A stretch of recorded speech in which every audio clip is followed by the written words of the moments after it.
Reagimin e kryeministrit Edi Rama lidhur me kërkesën e SPAK për heqjen e imunitetit të Belinda Ballukut, Sali Berisha e lexon si marrje në mbrojtje për numrin 2 të qeverisë.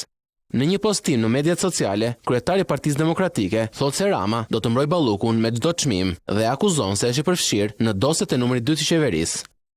Rama do të përdorë si mburoj fustanin e Lubis. Në reagim të kërkesës së prokurorisë për heqjen e imunitetit dhe arrestimin e Lubis, Rama në përreshta shpallë se ai do të mbrojë Lubin me çdo çmim, sepse mbron veten e tij.